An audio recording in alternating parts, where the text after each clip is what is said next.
Another question that has come in, and I'm not sure if the panel feels comfortable answering this, but I'm just going to ask it and see, and you can let me know. And if not, I'll go to the next question. And that is, the language of citizenship itself can be really traumatizing to students who want to engage but have no pathway to citizenship. Do you have any suggestions for navigating that? It's an interesting question. So wondering if anyone wants to take it on. It is, and I love talking about cultural humility and especially empathy when engagement. So just as a general framework, the empathy and sensitivity, knowing that students have different pathways to citizenship, and they're not all the same, for legal citizenship. But in the context of what we're talking about, I would just use the broader terms that encompass what we're trying to understand and what we're trying to inspire.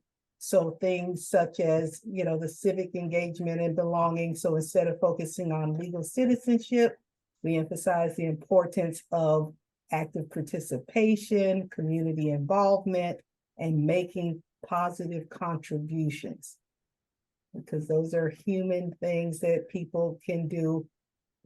And that's just the initial response. And hopefully I've gotten it. I think Harry might have something to say. I could see him.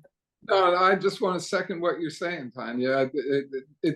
We have a number of grads who are non-citizens. They work together. I told you we have 5 non-elected positions that we facilitate. One of them is civic trustee, where they meet together with citizens in the community and work together to accomplish goals. So you don't need to be a citizen to be able to exercise power.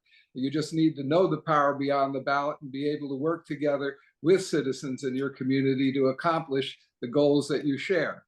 So it does appeal to everyone and work for everyone. By the way, our materials are available in Spanish as well. I'd like to have them translated for everyone, but at least we have them that far.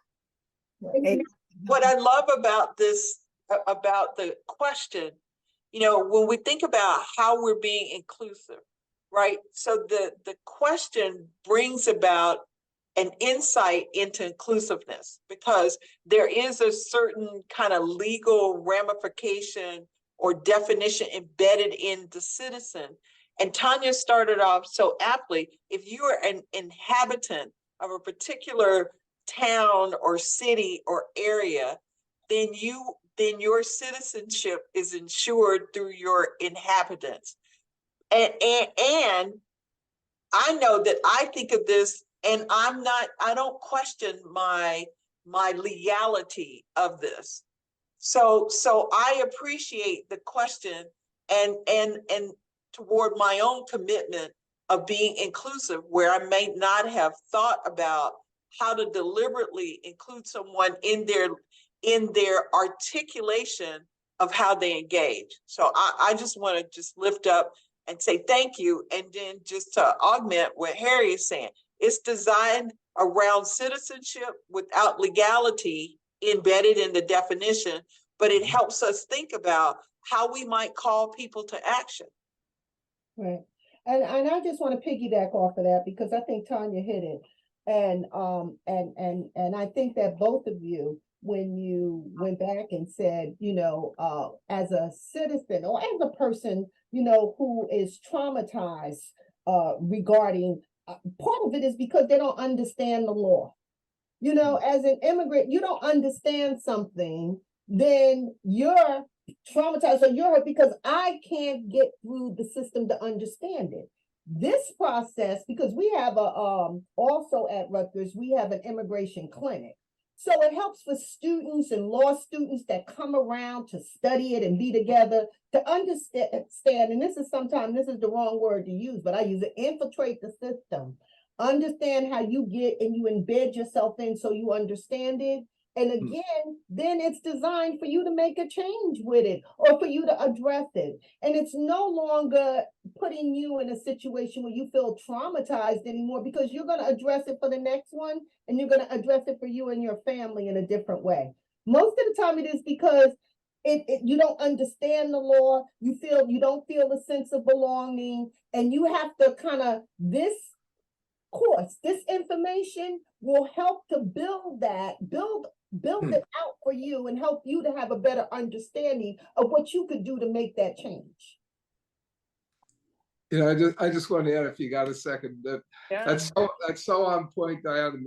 One of the things that motivated me to get into this, my grandfather was a Hungarian immigrant, and my relatives during vacation times and holidays would talk about how they used to make my grandfather do the dirty thing. So I got to be 12 years old. I asked them, what's the dirty thing? And they said, well, you know, your grandfather didn't know what his rights were when he was here. So the local party had kind of adopted him. And when he'd like need his to get a driver's license, they didn't tell him, go down the corner, they'll show you how to fill out the form. They said, we'll take care of it for you, but you got to work with us. And come election day, they'd ask him to go around in the language of those days and pick up the rummies from the gin mills to vote the gravestones. And he was embarrassed and ashamed by that, but he was afraid that that was the only way he was going to have power and knowledge. So you're so right. If people understand what power they really do have, what their legal rights are, they're not going to be subject to that kind of abuse.